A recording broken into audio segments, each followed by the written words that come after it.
You are listening to the Push Media Podcast Network. What's going on, Hector? How you doing today? I'm all right, Colin. How you doing? Is this with video or without? It's without video. It's just when I do them, it's better. Like, I feel like for us, because like we can see each other and you're not just having a phone call with a stranger. All right. No, because I want to know if I had to take off the goggles or not. Nah, you look great. You look very educated. Well, that's the issue.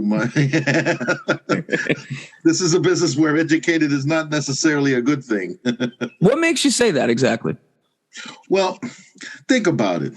To be a comedian, when you first start out, I like to equate it as, let's say, as could you imagine if hookers had to do the same thing that comedians had to do? All right. You got to go out there. You got to go to an open mic and suck dick for free. You actually have to pay $5 to. Do we curse? Oh, yeah, please. More of it. Go ahead. Okay, cool. You got to pay $5 to suck cock for 5 minutes. You can only suck cock for 5 minutes. You got to pay $5 and buy a drink.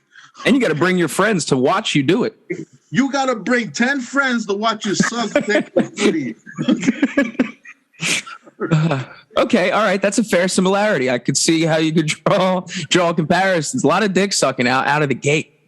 You know, could you imagine if dentists had to do the same thing? Oh boy, I got to go to an open mic. I got to pull out a couple of teeth. I got to pay $10 or $5 for 5 minutes of pulling teeth.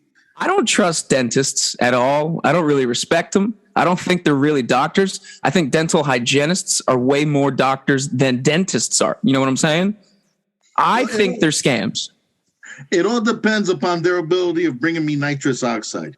My opinion of them changes. If they can bring me nitrous oxide, then you know what? Yes, doctor. That's the laughing gas, right? Of course. What does it do? Because I only know it as like the weapon that the Joker uses. Oh, that's true. That is so true. You know, I love it. We're connecting on a nerd mentality. But okay, laughing gas is or nitrous oxide is the same accelerant that they use in whipped cream, by the way. That's where you get whippets. Oh, wow. There's some phonetic history for you.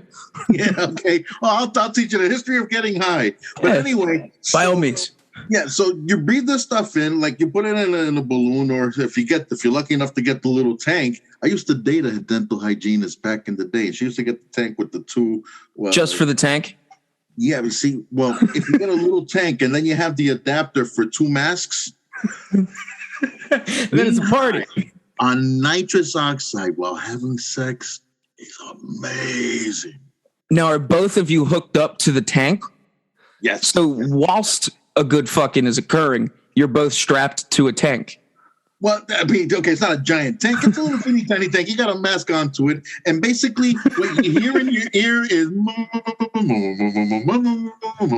with your heart rate. And it's like you feel disconnected.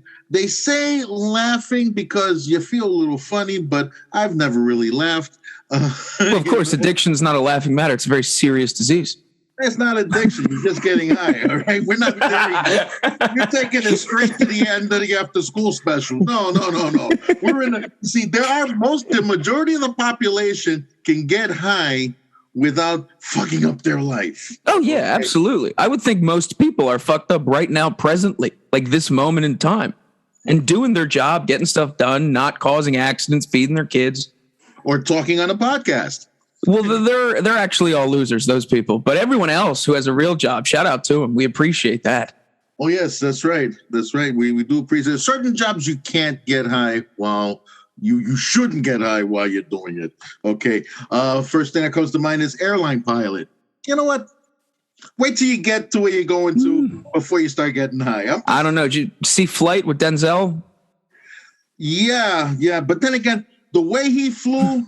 That's the kind of guy, I would buy him a couple of drinks before we go up there. You know? Yeah, I guess. I mean, generally, you should not get high all the time. You should have moments where you stop. But it's getting hard, man. I mean, there is a lot of reasons that people want to escape right now. The best moment to stop getting high is when you go to sleep. Then when you wake up, you can begin again. That's true. Or you just wake up just slightly dumber and still high and just keep it going. Yeah. Or could you imagine if you dream about getting high and then you wake up high, and it pisses you off because you woke up higher than when you're actually trying to get high. When did you first start smoking weed? Oh, a few minutes ago, if you just listen to Damn, all right, great. Well, let's just say for the first time in Hector's life. Okay, first time in Hector's life. It's funny, man, because it's also the same reason why I do comedy. Yeah. I agree, and I don't even know your reason yet. 12th birthday. Ooh.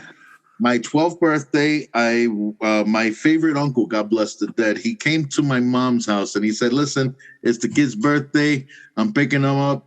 We're going to have a good time. I'm taking him. He took me for Friday night at the fights at the Felt Forum, which is, I'm sorry, that's a Paramount now. It was at the theater at Madison Square Garden. They gave it all kinds of. Oh, okay. All right. Yeah, the smaller theater inside. Okay. Exactly. So they used to have Friday night the fight. So we went there to see some fights because I love boxing. Mm-hmm. And then we went to his girlfriend's house in Queens, where he gave me my first joint, my first beer. Okay, that I didn't have to sneak off. Okay. This is your mother's brother. Yeah. Nice. And he gave me my birthday gifts, which was Richard Pryor, That Nigger's Crazy. Okay. George Carlin's Occupation Fool, and Cheech and Chong. Well, Cheech and Chong, yeah. Damn, so your uncle just gave you a personality for your 12th birthday. My uncle was a big fan of comedy, and I was the little kid that always made him laugh. Okay, so there was a kindred spirit. He was like, I can finally put my hobby to use. Maybe this kid can make some other people chuckle. Yeah, and he destroyed me and made me into a comedian you know and love today. So he did that to me. And I got to tell you, it's the best upbringing ever because it's funny.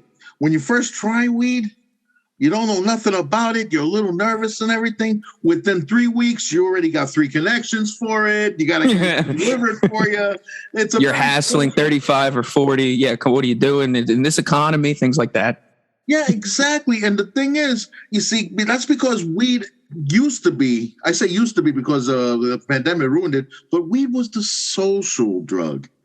You never hear. I mean, I agree, but I don't think the average person does. Well, okay, because when you can't be in a group of people 24 hours a day, so you got to come home sometime and play video games. And even then, when you're playing video games, you're talking to other people. Yeah, yeah, or yourself. Yeah. And they hear the bong rip when you're playing, that's when like, hey, hands on the controller, you know what I'm saying? And then you're kind of like maybe introducing weed to some 12-year-old in Des Moines, Iowa, and carrying on the legacy of your uncle. Yeah, that's the problem, though. You see, I'm an evil person when it comes to online gaming. That's why I'm still an avid gamer. And in fact, I'm the president. This is the most useless fact ever. I am the president of an international gaming society. Well, my apologies. Yeah. The Peacekeepers. I'm actually their president. And 4 countries, okay. England, Malta, Canada, and the United States. We had a chapter in New Zealand, but they turned out to be a bunch of pricks. And fuck New Zealand. They just show up in the news as assholes every single time. Ever since Flight of the Conchords, they think they're somebody now. And that show was good. I was 12 years late to it. I finally got around to it recently. I get it. But also, like, that whole comedy where your hair's long, that's the whole bit, just runs thin on me real quick. Yeah, well, the same thing like when you get, let's say, shows like Mike and Molly. Okay, I get it. It's a fat couple that fell in love. Okay, you get 1 season tops, 2 maybe. Okay, Bob Loves Abishola, same thing. Hey, it's a fat white guy. It's a cute black girl. Hey, in your face, Trump, and there you go. You get 1 season 2 tops. Okay, Mike and Molly's still going though, right? Isn't that a thing? Actually, I don't even want to know the answer to that. I don't want to be someone who knows that. They're in syndication. The only reason why I know that is because we went through a pandemic. I binge watched everything. Okay. And you're in some stuff too. So like, did you ever catch yourself on an episode of something you were watching or binging? I hate watching myself. I hate watching. You hear that a lot. Why is that, at least for you? Because you hear a lot of people say that. Because it's not me. Okay, go on. That's interesting. Okay, it's not me. You got to realize when you're acting, you're that person. Okay, I was in, let's see, the last thing I was in Wu-Tang, An American Saga. Okay. Mm-hmm. Yeah, I saw in your credits, actually. I was looking ahead of time. Yeah, thanks. You know some cool ass people. Well, you work. I mean, okay, you got to realize in comedy and in acting, there's no minor league. Yeah. No, I had like a 30-minute conversation with Denzel Washington on the set of what was that movie? The one with the terrorists. Man on Fire? No. I'm going back even further than that. Ooh. Manchurian Candidate. Yeah. No, not before that. It was okay. Anyway, I was that's when I was doing background and stuff, and I'm just standing there and I'm playing one of many Arabs, which I'm not even Arab, but okay, I'm one of many Arabs. I'm just the right hue to play everybody. But anyway, so I'm standing there, and between shots, he had the habit of just turning around and picking a person and talking with them. Okay, and he's doing that between shots, and all of a sudden he gets to me. And he's like, got kids? I'm like, oh, yeah. And we started talking about having kids. And the conversation got so good that he didn't go to another person on the next take. He came back to me. Wow. You captivated Denzel. Yeah. And we kept talking back and forth. And at the end, when they finally said, okay, fine, moving on, and everybody now has to go back to holding and stuff, he actually turned around and said, all right, take care, Hector. Remembered my name. I was like, that's crazy. That's, you can't help but love a guy like that.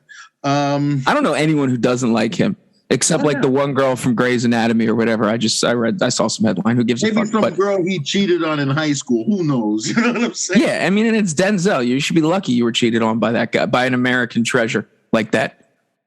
Yeah, that's right. Wow. Think about it. I'm Denzel. I have the right to treat you like shit. I can imagine. I mean, that's true. Maybe in practice, it's a slippery slope. I mean, it didn't work out well for Dr. Cosby, but yeah. Oh, well, no. Can I say doctor?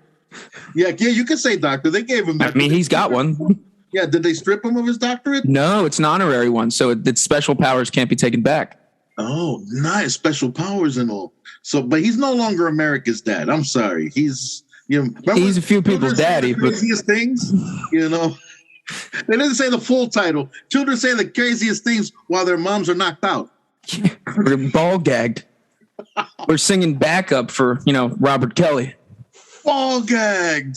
Could you imagine Bill Cosby saying, ball gagged? That would be a good set of words for him in that accent. Ball gagged. Yeah. Yeah. Well, he's still a doctor and the most prolific rapist in American history. So. And he got away with it. He did. Sorry. Yeah. Well, actually, technically, he's innocent. I mean, legally, he was proven innocent. He didn't do anything. Isn't that a scary fucking thought? On paper, at least. Wow, that's amazing. Harvey Weinstein must have a poster of Bill Cosby on his wall just to give him a hope. Yeah, that's probably the only thing that gets him hard still. Yeah, on one side, Bill Cosby, the other side, Jeffrey Epstein, just to keep him grounded. What do you think? I have a lot of thoughts on Jeffrey Epstein, but let's hear yours. He didn't kill himself. Come on. Too many. Yeah, that's past even being news, right? Like, that's just like common sense at this point. The biggest problem is which powerful person killed him. Or maybe they all got together and like, hey, listen. Well, that's the thing about like the all getting together point is like, it was a crazy idea a few years ago if you suggested there were powerful people who exploited children. You were a crazy loony town banana pants person if you thought that. Now it was not only proven by a guy who totally didn't kill himself in the most guarded jail in Manhattan, but then Robert Kelly, I believe I Can Fly, is going to jail for getting kids and a ring of organized crime. And no one thinks maybe they're related. Well, okay, you see, you do have the Mann Act that he violated, although Epstein was guilty of the Mann Act as well. Yeah, but didn't he serve like work release at his job already or something? Yeah, while still getting young girls to give him massages. Mossad, what are you going to do, That's, defending yourself from sexual charges, that's very tense work. You need to relax. And it's really hard to do when you're committing those sexual offenses. At the same time, and let's be honest, it's difficult to get teenage girls like that. I mean, I'll take your word for it. Yeah, I mean, it must be. Think about it. Okay, most people go through the trouble of buying a panel, windowless van. Mm-hmm. Okay, that's expensive. Now you got to buy candy. You got to. That's true. It's a good point. They don't come together. There's planning involved. I'm just saying. Good and plenty of planning involved. Yeah. Then you got to get the hardware so you can put the torture dungeon in your basement. Soundproofing. Come on. That's true. Bitches be loud. Bitches be loud when That's fact. That is true. Like, it seems like this is just commonplace now, where we find out names of people we know, maybe singers of beloved childhood soundtrack songs, or national figures and fathers are all fucking kids. Here's something that'll terrify you. You ready? Let's do it. Okay, 14 bodies, 14 the remains of 14 people were found in Ben Franklin's basement, buried. Well, I am up to date on this with you. You can Google it. Oh yeah, he's a murderer. Plain reason he's got, I'm thinking, science experiments. Yeah, and it's not like there's a history of that with a lot of, superpowers having a few doctors, quote unquote, who just love fucking with people's bodies in the interest of making a Frankenstein. That's been around. That's been protocol for a long time. Yeah, just like all the bodies they were finding near Jones Beach and by Gilgo Beach over that way. There's a lot with Ben Franklin that I don't think is exactly true. I mean, invented electricity. One, not how those words mean things correctly. You don't invent electricity. That shit just shows up. You didn't make it. You went out in a field. And also that story, fucking stupid. Really? That's how that happened? The kite. Now you got a kite, and then he puts a key on the wire.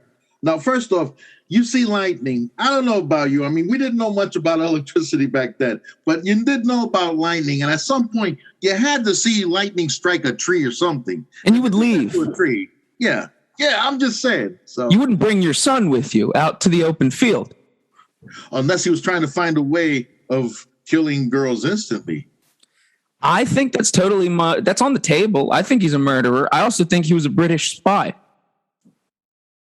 Wow. Partly because I think he said, I'm a British spy. Yeah, somewhere in some letter. Yeah, if he said in a letter that he's a British spy, that I would consider that a clue. No, all right, we'll take it. I'm glad that you didn't ask me for additional proof. You just accepted that on face value.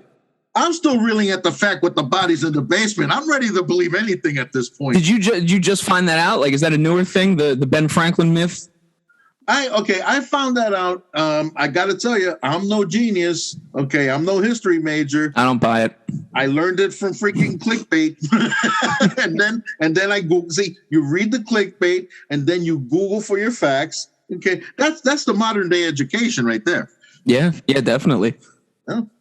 So, but yeah, so Ben Franklin, murderer, that would be a great movie. A lot of weird history if you look into like those founding father dudes, because I'm based out of Philly, so like I live in that city where there's landmarks of where these guys did that shit, and if you look into the history of some of it, it is wild. Some of the things that are left out when you find out about Thomas Jefferson or George Washington and their secret teeth and hidden passageways and secret societies. Yeah. Well, I mean, come on. Don't tell me that Clinton didn't use the same hallway underneath the White House that John Kennedy used. I mean, come on. You know what I'm saying? Have you seen the story? It was proven, but it was originally, I think, like some high school girl in Texas did some genealogy experiment for school and basically found that all but I believe 2 presidents can be traced in being related to each other to a certain degree. Literally all but 2 of the 46 presidents are related to each other by some degree. I'm going out on a limb and saying one of them is Obama. That is correct. How did I know? Well, he's the only one who's named that. He's also the only one with the name Hussein. Now, wait a minute. Now, let's see. I'm just saying they're not. Lincoln is the other one, right? Yeah, the only ones that it's not. I actually don't know, so I shouldn't have started my sentence with that. But the first part of what I said is still true. Right. Yeah, all the presidents are actually related. It's really weird. It makes you think like there's not the government that you learn how it works. There's really like a crown still. Yeah, let me tell you, we know everything they want us to know. Okay, I used to do a podcast with this other comedian, Joe Conklin. I know Joe Conklin. I've worked with him before. Oh, Joe! I wow, that is a crazy small world. Mike Baldini too. You know his booker. Wait, runs the show. Which Joe Conklin we're talking about now? Bald guy does voice man of 1,000 voices. No, he's is that disappointing? Yeah, he's a ginger. Really, really funny guy. He used to do a podcast called Peanut Butter and Bullshit with another friend of mine. It's a great title.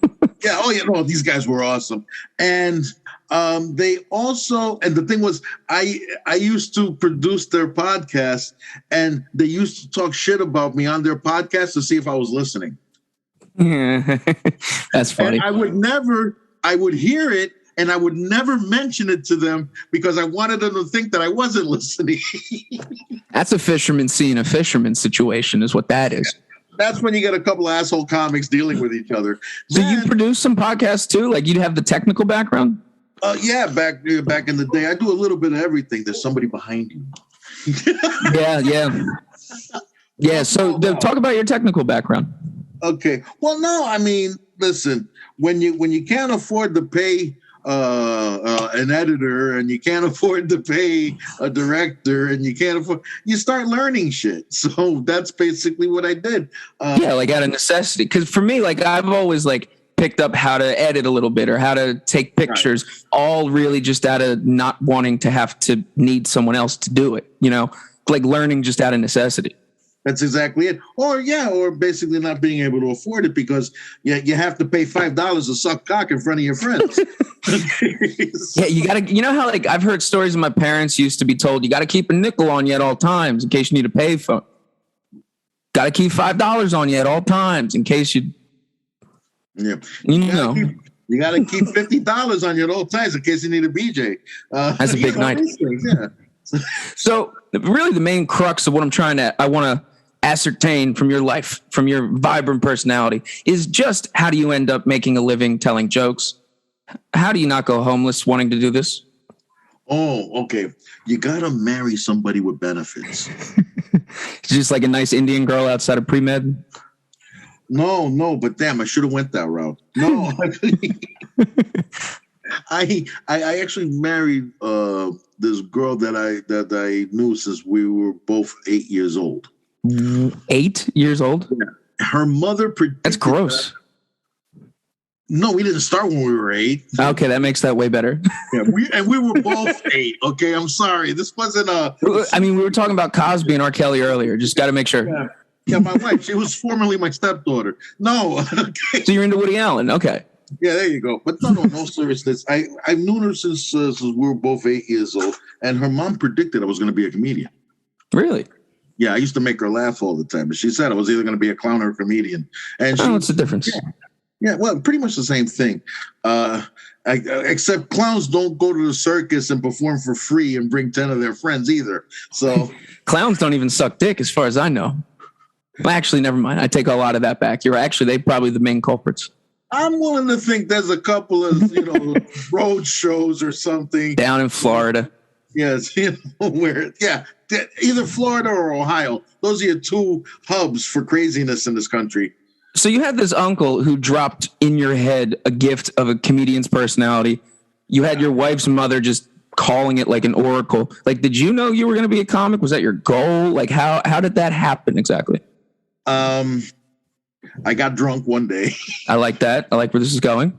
I got drunk one day. I was walking down 3rd Avenue, and there was a bar, and I said, I need another beer. And so I went inside, and I used to do that. I used to call it going parade, where you don't know where the hell you're going, but you know you're going to stop at several places to drink, and you're going to have a great time wherever you get there. And you'd be surprised at stuff you see. And so I went wandering aimlessly, and I decided I wanted to get a beer. There was this place called the Chase Bar and Grill. Okay, now I think it's called Bar None. It's on Third Avenue in the city, and I'm giving every business in New York a plug because everybody's They starting. need it. Yeah. Yeah. But so the place was called the Chase Bar and Grill, and then I hear laughter in the back. There was an open mic going on. And then you see what happened. They're like, "Hey, would you like to suck dick and pay us $5 to do it?" And I'm like, Boy, would I ever. $5? That's a bargain. But like there had to have been some signs or like moments in your life where you're like, I'm the funny kid in class, like something other than you were just, thirsty and looking for some dick. No, I got yelled at and punished a lot. That was my indication. Behavior was your hardest subject?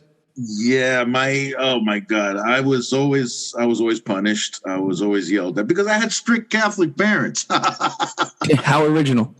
Yeah, and they wanted me to be a priest. My mom was like, "You can do anything you want as long as you're wearing black with a little white thing." And which really limits your options in life. Yeah, tell me about it. I mean, the dating options alone suck ass. But anyway, well, it's not like comedians much better. I mean, there's some overlap there. Yeah, well, that's true. I mean, look at Sam Kinison. Sam Kinison. Yeah, literally. Yeah, literally was a minister. Now, I almost did it too. That was the thing. I almost did it. I actually made it to be a Franciscan brother. Oh wow! You went to the seminary and everything? Did the whole 9 yards? Yeah, until somebody approached me in a way that I didn't want them to approach me, and I'm like sexually. Oh, yeah, and I'm like, this. Now here's the fucked up part. When I was an altar boy at the church where I was at in Brooklyn, there was a big scandal. There was 10 of us. 8 kids got molested. 2 of us did not. I was one of the kids who did not get molested, and I gotta tell you. It's rude. A small part of me said, well, why the fuck not? What's wrong with me? It's uncouth. What's wrong with you? You're a hard-working, independent black woman. That's what I'm talking about. The thing is, I never got invited to the secret altar wine meetings. None of that stuff. Well, you're not even supposed to know. If you find out about them, you get killed. But I don't know if that's the church. I think it's the Freemasons that have those. Yeah. Well, no. It's basically the priest like, hey, have some blood of Christ. Come on over. Let's talk. Anyway, so can I top you off some more blood of Christ? There you go. Can you use a refill? Can you a little more blood? All right. Cup runneth over, and a bunch of other puns. That was actually all of them. I don't have any other biblical ones. Yeah, the sports cup runneth over. But anyway, so it sounds like you're literal, just like traditional tri-state New York background, upbringing, parents, the city of New York. Kind of just you ended up kind of by default you were going to be a comedian or someone who's in that area. Because it sounds like every time you go to answer the question, it's like, well, it was a series of circumstances and I'm thirsty and wanted to suck dick or something. Yeah, no, I didn't really I didn't go into it with the actually, I went in there, with the thought of maybe meeting girls. No, that explains it. Yeah, but no, when you find out when you do comedy, the girls you meet, they're usually drunk. Yeah, or they're there on a date. Like, it's not a logical thing. Well, here's the thing. It was a funny thing. When I first started dating with my wife, I met her by her job. She worked in the city at the time. Now she's working out of the house. But anyway, I went with her, and while we were walking around Bryant Park, somebody recognized me.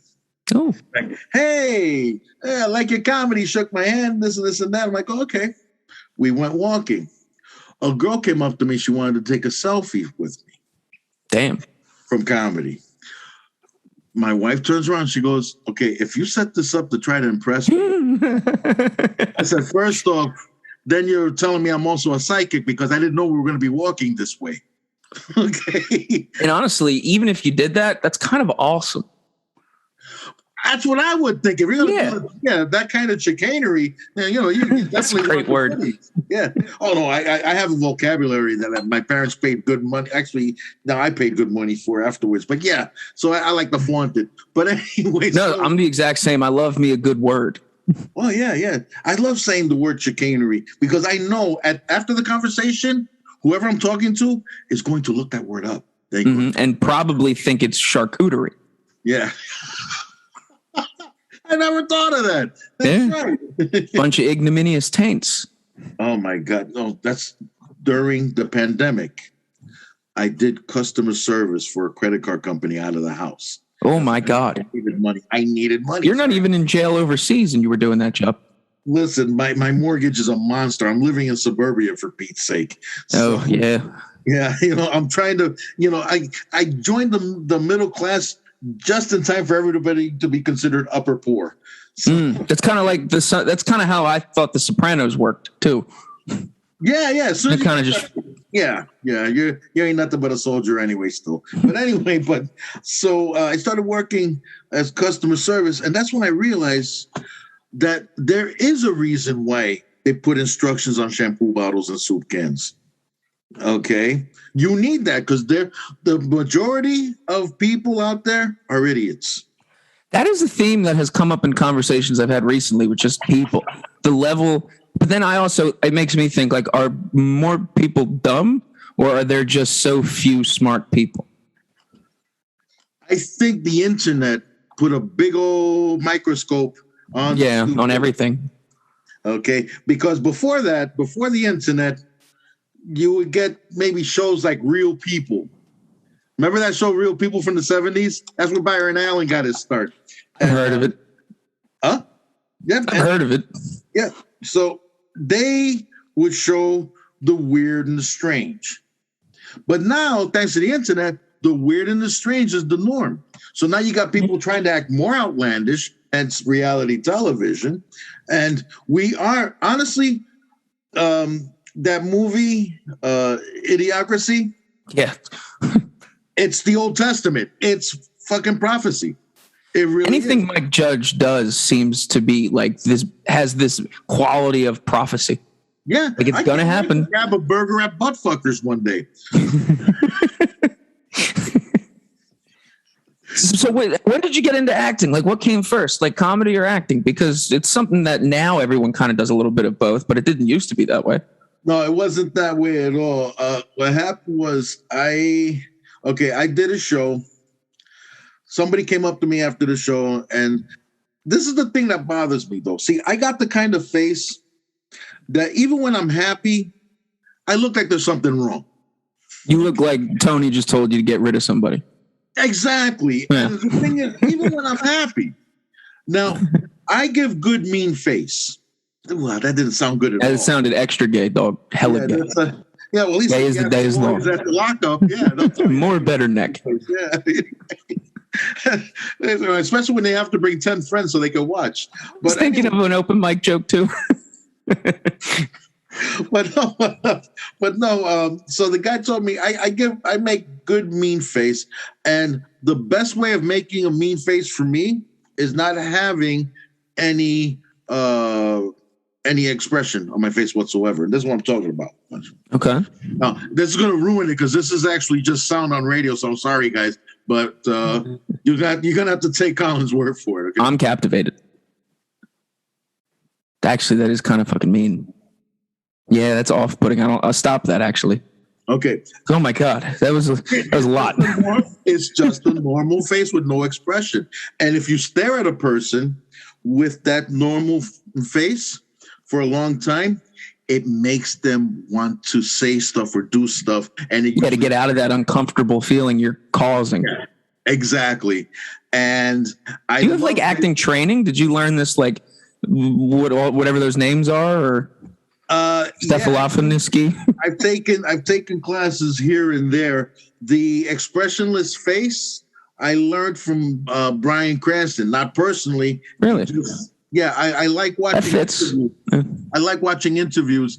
It's not the fluff piece ones, like how many swimsuits do you have? No, yeah. More meth. It's 6. Yeah, exactly. But when they're talking about how they do, what they do,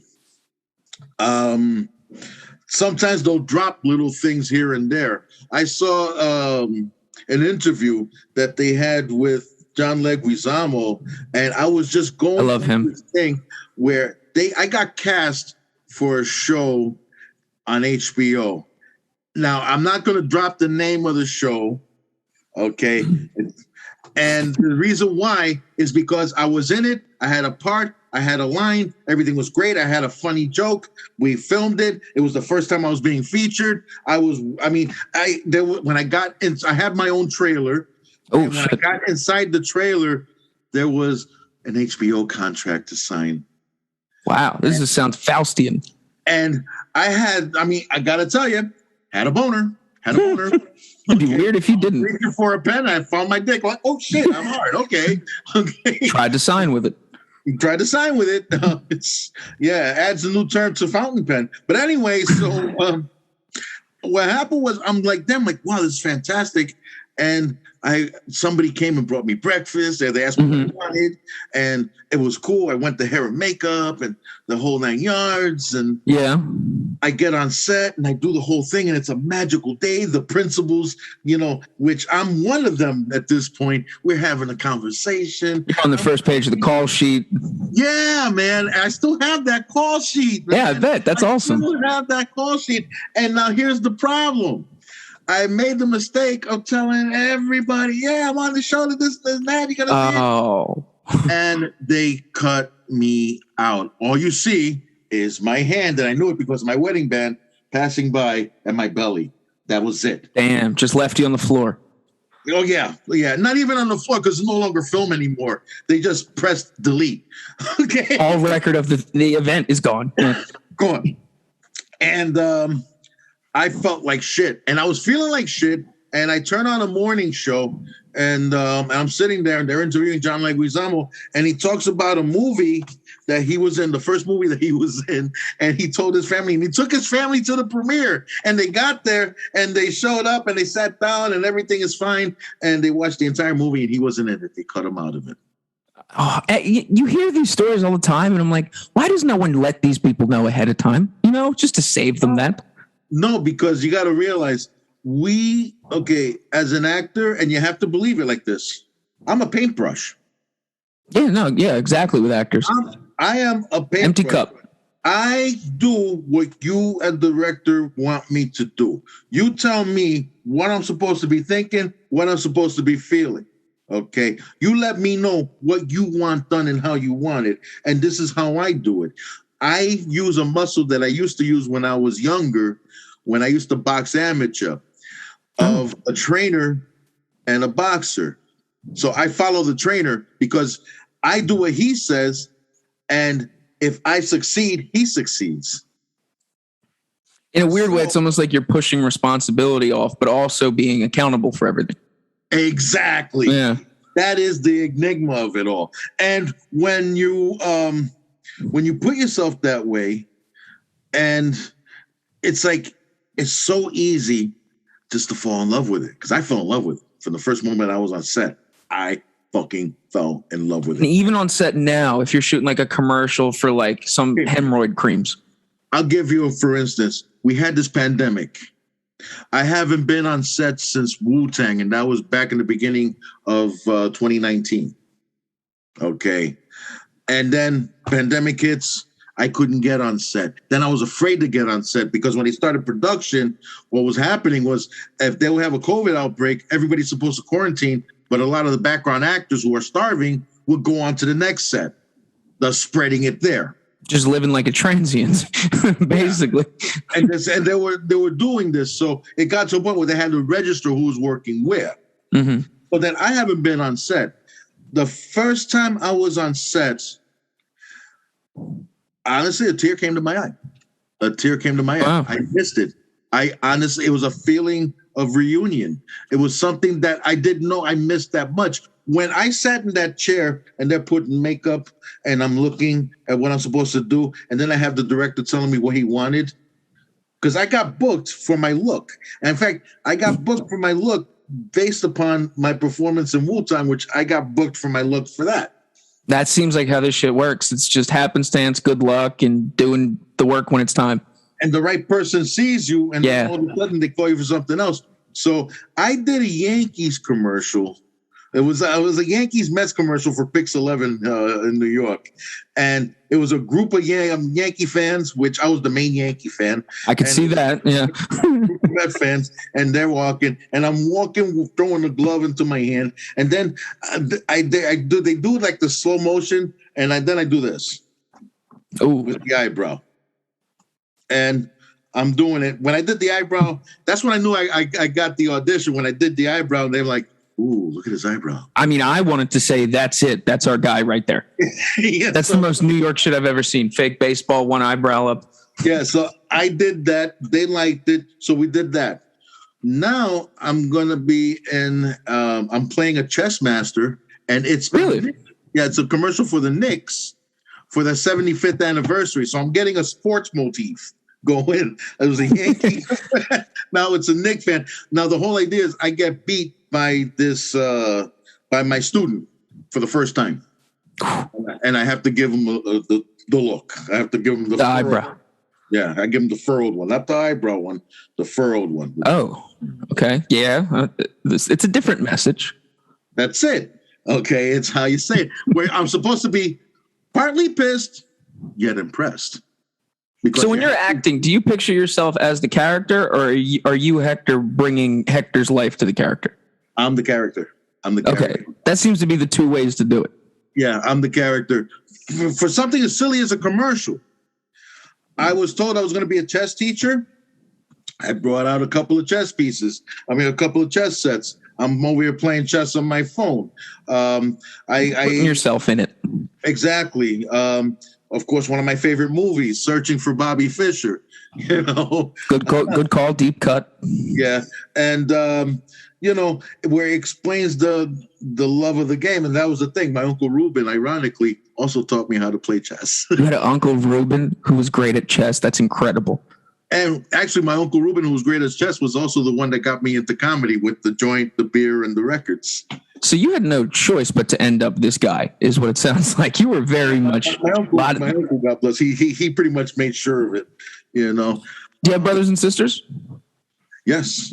One of them is no longer with us. He was my older brother, and I got two younger sisters. Were you always the funniest, or was like you a family of funny people? Actually, there's a couple of family members that was funny, but with me, whenever I'm around my family, I like to just sit back and watch everybody. Yeah, take a day off, right? Yeah, I'm not the funny one. Like in my family, when the whole family gets together, my brother-in-law is the clown. Isn't that funny? It's like anyone who thinks they're a comic can think of at least 5 people right out of the gate who are not comics who you just think are 100 times funnier than you. Oh, yeah, my brother-in-law is freaking hysterical. He would, honestly, if he would try, just like my son, if my son was to try comedy, I'd be opening up for him one day. Guaranteed. Has he had any interest in it? No. Good for him. God love him. I hope he's going to be a doctor, not a dentist, a doctor. No, because he saw me so many times sucking dick with 10 friends in the audience. And he didn't like it. It made him feel weird. He didn't like it. He's like, no. But no, he's actually a union tin knocker. He's a construction worker. Oh, dude, we need that. Someone who actually is bringing something to the table, like building the table. Not some guy making fun of the table. Well, thanks to him, you get air conditioning in the buildings. Yeah, if it wasn't for that, I'd be dead. I don't know how people lived without it. Yeah, but he's a good guy. He actually, my son was everything I always wanted to be, but never. That's awesome. He was like the big man on campus in school. I was the schlub in the back. You know what I mean? Funny how that happens that way. Yeah. Did he ever just call you like a nerd? My own son, no. Take your lunch money? He reacted to me in certain ways that, when you can call somebody a nerd without actually calling them a nerd? All the time. Insults without using the words, yeah. Yeah, he's good at that. It's a skill. It's a real skill. Yeah, no, he got that from my mom. Okay. Well, yeah, a lot of moms are good at bringing things up and hurting your feelings without you even knowing why. Or inspiring guilt. Oh, boy. Yeah, that's really a female energy, right? That's never a dad. Your dad has never like made you feel guilty for forgetting to, fold laundry 8 years ago. Don't speak too quick. See, with me, I never hit my kids. Ever hit my kids. Never resent. My parents used to beat the shit out of me because it was Thursday and it was raining. Okay, but it's like, fuck, it's raining. Okay, I think that's bipolar. Yeah, but see, with me, I remembered how it sucked. How I knew that if Dad came home and he was a little bit drunk and it was bill day, you make sure that you weren't around. Yeah. What I mean? Well, I mean, that's not a thing that sounds super chipper, but makes you very much aware as a person, makes you someone very insightful from a young age, I'd bet. to be able to read like the emotions of the room? Well, I knew what I didn't want to do, and that was hit my kids because I didn't want my kids feeling that way towards me. So I found that psychological scars can never be seen. That is true. So I would talk to my kids, and I'm the type, I'll speak to you as an adult since you're 2 years old. Okay. Because if you're doing something stupid, I'm going to tell you you're doing something stupid. I'm going to give you the reason why. Yeah, it's an opportunity. It's constructive. Exactly. And it makes for intelligent, interesting people, and they're functional. Don't you think there's an element, or at least I think this, but like anyone interesting or worth listening to talk seems to have had, in some way, shape, or form, some part of a fucked up childhood experience, upbringing, whatever.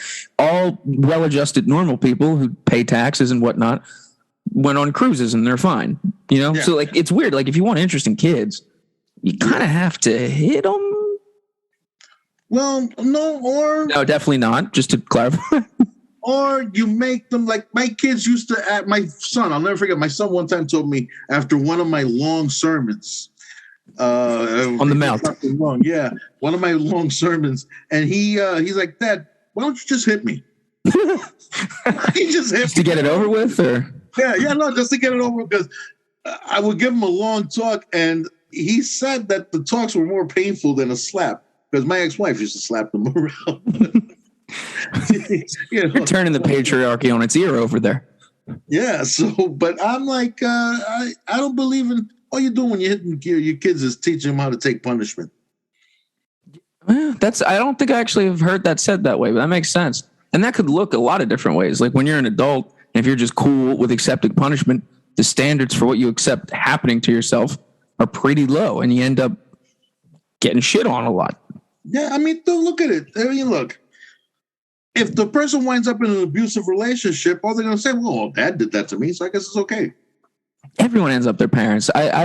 There's no denying that, it seems like, because literally it's science, it's genetics. You're made up of the same stuff, you know? Yeah, but there's still certain things. Like my son, it's funny. My son, he always denied being just like me. And it turns out my son is a carbon copy of me. He's an eccentric like me. He's very funny. I let me tell you, a phone call with this guy, and he usually has me in hysterics. You know, that's great. In fact, he's in my gaming society just so I could. The whole reason why I became a gamer was because I can hang out with him online. That's nice. And now is he like your VP or chair or cabinet chair? No, we run it like the mob. I like that. Capo de tutti capo. He's the underboss. And we work in sanitation, motherfucker. We have a sports and fishing club where nobody sports or fish. CEO of None of Your Damn Business Incorporated.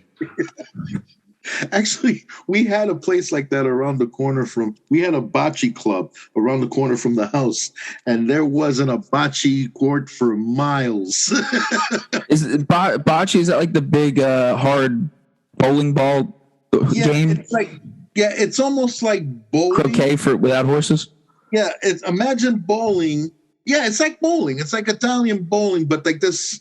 It's almost like you mix the games of marbles, Scully, and bowling. That was one of the oldest sentences I've ever heard. Sorry, that's old Brooklyn. Sorry. I don't even know two of those games. Mancala, I don't know. Voodoo, what's next? No. Scully was the game they would play with the bottle caps. They would put wax in the bottle caps, and they had a court. You had to like knock it out. It was like marbles, but for kids who couldn't afford marbles. Okay, that's vivid. That paints a picture. Okay, so yeah, my neighborhood. It was a funny thing. You're losing marbles. I grew up in Williamsburg, Brooklyn. Okay. Before it was cool. Before it was cool. This was Williamsburg back when nobody was proud to be from Williamsburg. Okay, where you from, Williamsburg?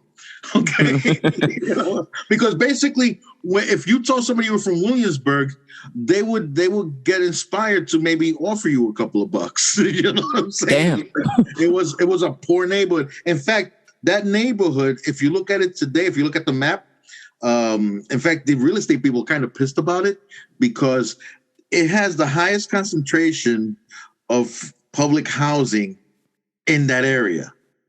You have Really? Williamsburg houses. You have Borinquen Plaza. You have Williams Plaza. You have Bushwick houses. You have Cooper houses. Okay. Yeah. So why are apartments so expensive? Well, no. See, that neighborhood, it used to be cheap. Mm-hmm. Nobody wanted to live there. But one day they're like, hey, look on this waterfront. And the view from here is nicer than the view from over there to over here. So they started, and it was kind of insidious, where if you owned a house, you couldn't get a loan to renovate. But if you bought 3 or 4 houses, the banks would be more than happy to give you money so you could tear down and build up. Well, I mean, we could spend all day talking about how banks are evil and peddle an object that's not even real physically. Yeah, except when I worked in building maintenance, and I got to see the plans for it back in the 80s, where you saw it coming. You saw it coming. And I told you. What exactly? Gentrification. It was coming. And you're not dead? Like, they didn't make you hang yourself? You just saw the plan of JP Morgan and Chase, and they're like, Hector's allowed to know? Well, I'm not going to mention companies, but the people who run the big real estate companies, they lived in the Upper East Side in the nice buildings and the nice apartments. I was a handyman for one of those buildings. And 2 of the people who had real estate holdings, like big companies and big construction companies, lived in my building. That sounds like one of those jobs spies would have to learn intel. Well, everything is there. And in fact, they would throw stuff out, and it's like it's in recycling. And I'm like, for evidence. This is for the guys downstairs. If I start reading something, I got an OCD. I got to finish it. I'm an avid reader that way. I have to finish it. Did you ever like come across any interesting developments or inside deals, or like Trump when he was really doing real estate? Well, actually, if you look on paper, don't take my word for it. You can actually look up. If you look on paper, Trump is an awful businessman. Yeah, he went bankrupt like 7 times. Yeah. Every business, Trump Steaks, Trump University, Trump Golf Course, Trump everything, has failed. The fact that those are the 3 examples. Failed like by a little bit, failed miserably. And I'm not, I'm just saying in terms of being a businessman, but to his defense and his credit, the guy can bullshit. It would probably the best to ever do it in terms of presidents. And these days, bullshit is more highly regarded than intelligence. You think it's more highly regarded, or it's just more commonly mistaken for intelligence? Keeping Up with the Kardashians led TV's ratings for how many years? I don't even know. Probably all of them. Exactly. Stupidity is celebrated and rewarded in this country. But their dad was smart. For no other reason but for fucking being famous, showing off their ass. Yeah. I mean, well, some asses are fat. Yeah, but how? How did they become some fat? Nicaraguan doctor, probably. Well, yeah, that's what I'm talking about. As soon as I see a fake ass, and I'm sorry, you can look at a Kardashian. There hasn't been not even the mother has a real ass anymore. Not even Caitlyn. I think they all share one. Yeah, they all. It's like the sisterhood of the traveling pants. It's the sisterhood of the Albanian whores. That was a little mean, actually. Oh, wow. That was just direct. That wasn't even a joke. That was just hurtful. Yeah, the sisterhood of the ass claps. I don't know. I mean, it's like, look. You ever see that meme where they had a picture of Nicki Minaj like 12 years ago and now? Mm-hmm. She's like 99% more ass. It scares me. It doesn't look comfortable. It looks like something's infected. Yeah, honestly, it looks like if you need some silicone for insulating something, you can invite her over. Just hook up a hose. It's weird. Yeah, it's weird why people what are doing to their bodies. And honestly, what's funny is that when they get old, they all have the same look. Right now, Mario Lopez looks just like Florence Henderson. He has the Florence Henderson cheeks. Okay, when you do too much Botox surgery, yeah, he's got this. He's got the Florence Henderson cheeks. If you look at, look at it this way: they all start looking the same. Yeah, that's like their face slowly starts to go this way. Yeah, Martha Stewart just got work done. This woman's got so much work done. Whenever she sits down, why her mouth doesn't fly open is beyond me. Okay, because she's like a drum. I mean, Has anyone ever gotten plastic surgery and like we didn't notice to the point where it was good? Like it was just job well done. It never seems like it works. Dick Clark. Wow. See, I didn't even know. I guess that's a good point. But that's kind of needed, right? Didn't he have a stroke? Well, see, he took a hard left turn. Like he was good for a long time, and then all of a sudden he wasn't. Maybe doing the countdown wasn't. His last New Year's when Seacrest was there, it was scary. And then he went from like 14 to like 8. No one wants to hear that. No one wants. It's the same reason no one watched the Michael J. Fox show when it came back. You don't want to see it. No, he's like, sad. He's going to count to 10, 9. It's his countdown for his life. Purple, Cats, 3. Arson sucks. It's like, but and honestly, they had him primed to be the next Dick Clark, but what's his name? Ryan Seacrest. Yeah. I've heard weird stories about him. I think he's done some horrible things. I'm willing to believe it. Now, here's the thing. Most people forget. In the first season of American Idol... Yeah, there's a second co-host. Brian Dunkelman. Where is he? Under Ben Franklin's house. Yeah, he's probably under Ben Franklin's house. There you go. From Justin to Kelly. From Justin. In fact, Justin is in with Ben Franklin's basement. You don't hear from Justin anymore. Yeah, this goes all the way to the top. So, but before I let you go, you've opened for some of the biggest names in comedy before. Everybody does. There's no minor league in this. I mean, that is true. That is a good point. Any opportunity is either inconsequential or like the biggest thing ever. Yeah, I mean, look, I've been, it's like if you're in a club, you never know who's going to walk in. Where the first time my parents went to see me do comedy, which was also the only time they don't regard it as a real Still job. One too many. Yeah, they even see me on TV and they still don't regard it as a real job. In fact, here's the funny thing. I just did a Spanish language commercial, the first one. Oh, wow. Now they're going to think I made it finally. Oh, he's on Telemundo. Okay, now he made it. Now we can ask him for money. I can't relate, but I love that. I'm on their side with that for some reason. Yeah, it's like once you're on Telemundo, that's it. That's the apex. Yeah, it does not get higher than Telemundo local affiliate. If you appear on the same network that Don Francisco was on, you're in. That's it. The mi amore. So what was like one of the biggest like career defining experiences you've had in terms of opening for people that maybe you didn't even see coming, but were just luck? Somebody called me up. I had to fill in for somebody. I just happened to be in near the area. I was in the DC area, and there was something in Maryland that they needed somebody to open up. They didn't tell me who. And I got there, and it was a big name. Now it almost seems like fucked up to even drop it, but yeah, it was a big name, a very, very big name. And I went the night before. I did a room with about maybe 40, 60 people. And that night I had 1,200 people in front of me.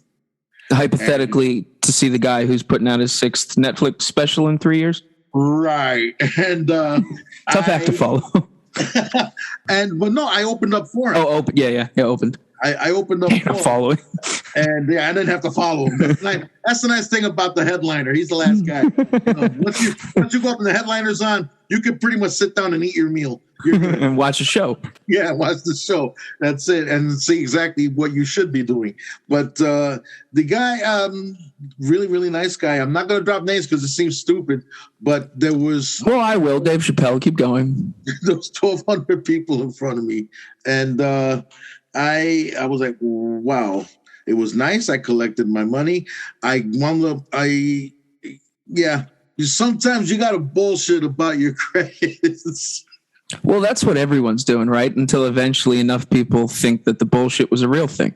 Yes, at one point, and you also got to watch your lies too. I mean, okay, a good way to go, if they say, if you ever featured, if you ever this, where did you work at? always think of a club that's no longer. I just heard some comedian tell a story like this where they named, it was like the Funny Bone in Ohio, but it closed like 2 years earlier, but they knew it would be a real place. So then they got this big opportunity to do this big show, kind of on a lie. I mean, it was true at one point. You got to realize something. When you can't dazzle them with brilliance, you have to baffle them with bullshit. Well, I like that saying a lot. And you have to do smoke and mirrors sometimes, because the thing is, if you think you're good enough to fucking back it up, it's not just to be a fucking, I mean, any open mic comic can say, oh, I can do this, I can do that. The thing is, you got to back your shit up, and if you're going to go up there and suck ass, there goes your credibility. You will never, ever work again, because comedians and producers are worse gossips than old lady sewing circles. Oh, my God, yeah. Yeah, if you fuck up one way, let me tell you something. They'll know about it in California by the time you're done, and it is what it is. But the thing is, you back it up. I mean, I've been on shows where I've stolen the show. I'm sure everyone has some moments like that where you end up like the guy. But it wasn't my fault, though. It wasn't my fault. You see, when you're a producer, you also have to read your crowd. Know the room, yeah. Yeah, and the place that I was at, these were more my people than the headline. And so I went up there. I was supposed to do 20 minutes. They left me up there for like about 42 minutes. Jeez. Yeah, and then they finally brought me down. The headliner goes up, but I went outside. This was back when I was still smoking cigarettes. I went outside to have a smoke right after my set, and half the room followed me outside. Jeez. And I'm like, oh, that's the worst thing that you could do, because now the headliner's pissed off. And when the headliner gets pissed off, he's going to talk shit to the booker. And you know what happens to you? Less money, less gigs. Yeah. You're home on a Saturday night. And that's why you don't want to suck ass. You want to suck dick. And even then, sometimes, you can't get too toothy. Yeah, you got to be careful. But you got to say it with your chest. Put some balls on your chest. I like that. Oh, boy. See, if my mom heard this, she'd be so proud. Can't say the same about mine. And she would let me know. There's no sarcasm with her. Oh, nice. So do you have anything you'd want to plug? Like what's going on? I know you're in the Wu-Tang show. You seem to know everyone important in television. No. I wish I did. I'd be further along. It's just, actually, let me see. HectorLuis.com. Everything will be on my website. That's simple. Keep it sweet. Yeah. At me.com. Yeah, no, just HectorLuis.com. And all you got to do, also, if you go to Instagram, the word spelled out, HectorLuis.com. The word dot, the word com.